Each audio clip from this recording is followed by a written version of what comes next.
Okay, so a US citizen came into my subreddit and asked a question. How accurate is my friend's view that Canada is no longer welcoming of USA citizens? Now, I know the answer to this question is going to be subjective and it goes case by case depending on which Canadian you're talking to. I mean, there are some Canadians that are pretty pissed off at the United States. But after everything Canada has done for the United States over the past few years, or even decades, or generations, the fact that he even has to ask this question shows how badly the relationship is broken. Now, keep in mind, Canada didn't start any of these problems that we're having right now, and we have a right to defend ourselves. But this post right here kind of made me realize that a lot of US citizens are grouping together that we're standing up for our country. We're not going to take crap from theirs, and we will never trust their country again as a sign of Canadians not welcoming US citizens. In my opinion, that's not the case at all. I mean, we have every right to defend ourselves, but it doesn't mean that I don't want US citizens coming to Canada. In fact, I actually welcome them, unless they're wearing a red hat or spewing out the 51st state stuff. Like this comment here that was left in my video. As an American who just visited Canada, I can assure people that Canadians truly judge by the content of your character, then by address. Loved it there. Thanks for your grace. It gives me hope, love, and peace. Thank you. Whenever I see comments like this, I'm truly happy to see that US citizens are enjoying their time in my country. And in order for this person to actually write this out, their environment had to be welcoming. So in this video, I want to go over this subreddit post and give everybody my thoughts on why Canada will still be welcoming to the United States and why we've always been a friend up until this point. And I say up until this point because at least for me, things are different now. So let me get started on this Reddit post. How accurate is my friend's view that Canada is no longer welcoming of USA citizens? He understands that Taco Tuesday started this mess and feels bad about it. Neither of us voted for Taco Tuesday. He was planning on going to Canada for a fishing trip with me, but he says he's leaning against it now. I asked him why, and his response was, I see some nasty things that Canadians are saying on Facebook, such as the relationship is over, make America go away, we will never buy or trust Americans again.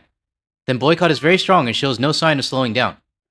His view is that Canada no longer welcomes Americans and no longer wants American visitors, but then again, he understands why this is happening. I told him that social media is toxic and the average Canadians for sure loathe Taco Tuesday and his cabinet, but they differentiate between the governments and American citizens. How can I convince him that he would feel welcomed by Canadians to come with me on this fishing trip and that Canadians actually want American visitors? Well, to whoever posted this in my subreddit, you might want to show your friend this video. Now, what I'm going to tell you right now, it's my opinion, but I have a feeling a lot of Canadians are going to agree with me. And yeah, some will probably disagree as well.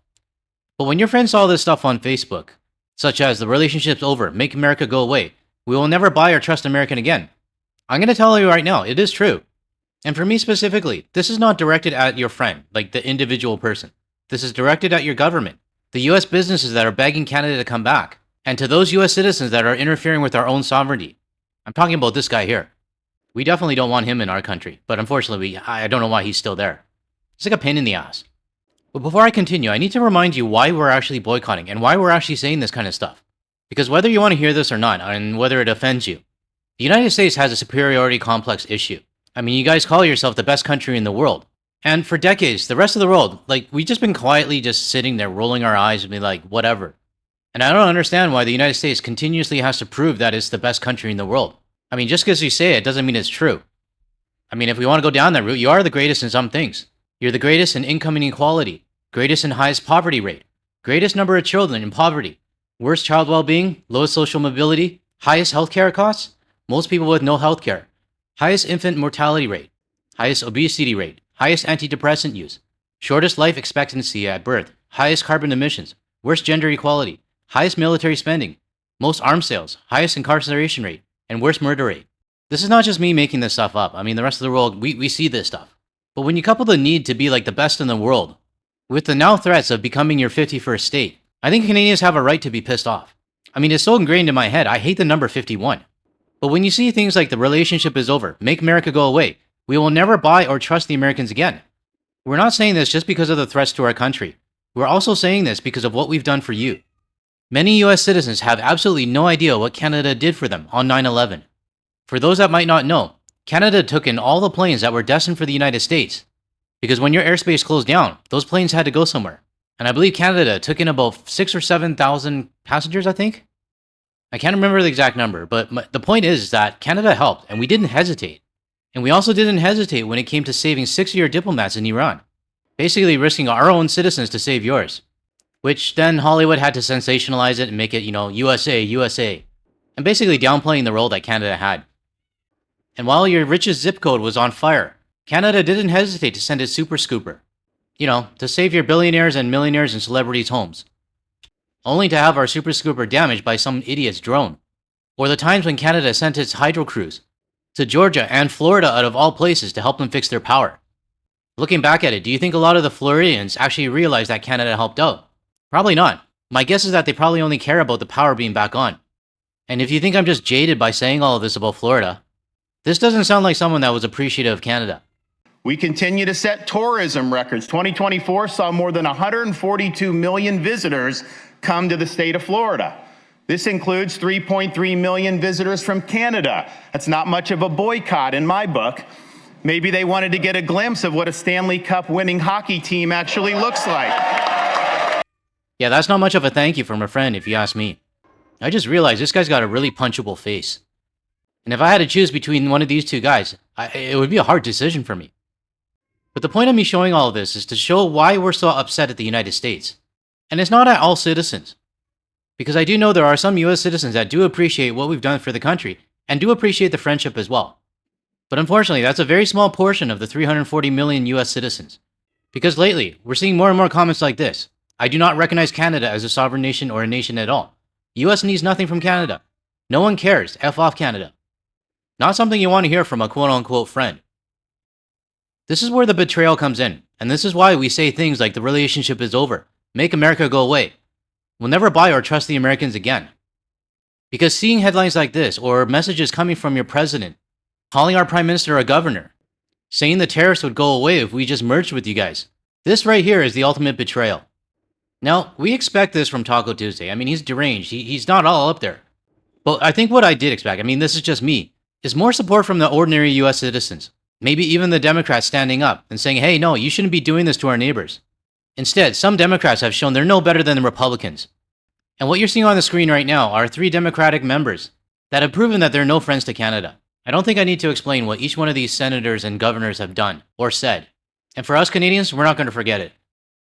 But back to the original poster. We have every right to be angry, and I hope some of the examples that I gave you make your friend understand why we say all of this stuff. Meaning the relationship is over, make America go away. We'll never buy or trust Americans again. Canada did not withdraw its friendship with the US without cause. The United States kept testing us, until Canadians finally got fed up. But this shouldn't be mistaken, as Canadians do not want US citizens in Canada. I have always and still welcome US citizens to our country, and I do not believe a US citizen should be mistreated simply because they were born in the US. But a US visitor cannot expect to enter Canada and never hear the criticism about their country. As a Canadian, I shouldn't be expected to hide my anger towards the US on my own soil. Thankfully, whenever I met US citizens in downtown Vancouver, more specifically coming off the cruise ship, after I found out they're from the US, usually I get a little bit of an apology. We're sorry what our country is doing to Canada. And we didn't vote for him, but we love your country. And thankfully, I've never run into a US citizen wearing a red hat. I honestly don't know what I would do. If you're curious about this photo, I took this photo just before I left, and it's from Canada Place in downtown Vancouver. And during the summer season, like right now, it'll be filled with international tourists all over the world coming off the cruise ships. So if this poster is watching this video right now, I advise you to send it to your friend. And at least for me, and this is my opinion only, your friend, as long as you're not wearing a red hat, should be welcome in Canada. But I do hope your friend understands why we're saying this stuff, and why we're so upset. At least for me, I'll continue to stand up for my country, and point out the flaws in yours. But if I were to see you and your friend in downtown Vancouver, I would still ask you and say, hey, do you need help with any directions or anything? It's what I've done in the past. Whenever I used to see tourists and they're looking at a map or they look like they're lost, I'll just point them in the right direction. Doesn't matter what nationality or what country they're from. Although I do tell them, make sure you don't go past Gastown. You don't want to go there. But you don't have to take my word for it. I'm just one Canadian. But I do want to show some comments from the community whose thoughts are similar to mine. This one here comes from Kelson Ho. This Canadian is done with the US forever. Americans are welcome to visit and buy our products, but I can't support a country that treats us like dirt. It's a lifelong boycott for me. This next one is from Annie Laurie 422. We don't care what Americans whine about. My boycott is permanent. I have relatives in the US. They are coming to Canada. This one is from one of our US viewers named Keith Lowemeyer. As a US citizen, I fully support our Canadian neighbors' boycott. I'm not eligible to become a Canadian, but even if I was, I plan to stay and use my vote to fight to get our country back on the right path. I love visiting Canada and hope you continue to welcome us. That will continue for me, just as long as any US citizen is not wearing a red hat. This next one is also from another US viewer, named Hobbs305. As an American and lifelong New Yorker, let me say that I'm more than happy to support the sovereignty and dignity of the citizens of Canada by spending my hard-earned tourist dollars in Toronto, Ottawa, Montreal when I travel north this coming summer. I fully understand precisely why Canadian tourists are avoiding traveling to American destinations and are boycotting US manufactured products. Elbows up. See, Hobbs305 gets it. And I'm gonna guess that this post was done a month ago, so he might actually be in Canada now. So Hobbs305, if you see this, reach out to me via email, because I'm very curious to see how your trip to Canada is going. This next one is from Edwin Spence 3772. To all Americans looking for a vacation in Canada, don't wear any flag. Just enjoy your vacation. We won't ruin it for you. Check the politics at the border. You are always welcome. Edwin brought up a good point. Don't wear the flag. I mean, aside from the hat, don't dress like this. Because if you're dressed like this on Canadian soil, you're going to get the same look as if you're wearing that red hat. Now, this next one from Andrew Farrell 1166 is a good one. So, I'm hoping the increased numbers of American tourists is not accompanied by an increase of American entitlement. We welcome your interest in Canada, but please bring the good manners along with your travel plans. Less, we are the champions, and more, we apologize, would be appreciated. Please. Very Canadian of you to end it that way, Andrew. Alright, I got a few more and I'm going to end this video. This next one is from Simon Watson 2399. You want Americans to come to Canada. As well as being good for your economy, you can demonstrate what a real democracy looks and feels like. They can see what it's like to have safe streets, trustworthy police, and nice people. Well, Canada's not perfect. I mean, we got crime and, questionable police antics at times as well. But when you hear a loud bang in Canada, it's probably going to be a backfire from a car or fireworks, not the daily automatic gunshots that they have. Alright, last one for today, because the co-host is getting antsy. I really don't want her to, start licking my leg. This last one is from Person Incognito 3989. I'm totally okay with Americans coming to visit Canada, as long as they leave their mega opinions at home and as long as they abide by our culture and not yell and be loud. Also, I think it's good for them to come so they can get a little bit more educated on the world around them instead of just their own town, or their county, or their country. They'll learn about Canadians and how we don't all live in igloos, drink beer, and have plaid jackets and say, hey, I had a plaid jacket. They should come in the summertime so they can understand that Canada isn't a snowy cold place all year round, Ottawa of all places. Go to British Columbia, it's stunningly beautiful and has everything there. Person Incognito has a really good point. If more US citizens got out of their county and just got out of their comfort zone, started to experience the world, they will start to realize that whatever they believed in all their life might not be true. Like we don't live in igloos all year round, and there is no snow in Vancouver in the summer. Yes, I've actually been asked that, but I'm not surprised. And I've also been asked if I get my fish from those frozen lakes, because they didn't think we had grocery stores in Canada. I shit you not. But to the person who posted this in my subreddit, and hopefully you send this to your friend, I hope your friend understands that we do welcome US citizens to Canada. Just leave the red hat at home and the entitlement as well. And come to Canada with an open mind and actually realize that we do things different north of the border. So let me know your thoughts and comments below. Do you welcome US citizens to Canada? Do you align with what I say, or do you have a completely different, viewpoint? Let me know in the comments below. To close out this video, I would like to thank Mayday 2026 from our Discord server for posting this photo of the Rideau Canal in Ottawa, Ontario. I'm kind of curious, does this part of the Rideau Canal, does it get frozen over and are people allowed to skate on it? I've skated and played hockey my entire life, but I don't recall any times where I've actually been able to skate outdoors. Anyways, thanks again Mayday 2026 for posting this in the Discord server and sharing it with the community. Alright everyone, that's all I got for this video. I really need to give the co-host some attention. She's very antsy right now. If you found any value in anything I said today, or you want to hear more from a Canadian and international point of view, without the US media bias, make sure you hit that like and subscribe button below. That way you'll be notified of my future videos. And don't forget to hit the bell icon and select all as well. Now, if you want to see more of my videos, check out the ones that are going to show up on your screen shortly. Thanks everyone, I'll catch you in the next one.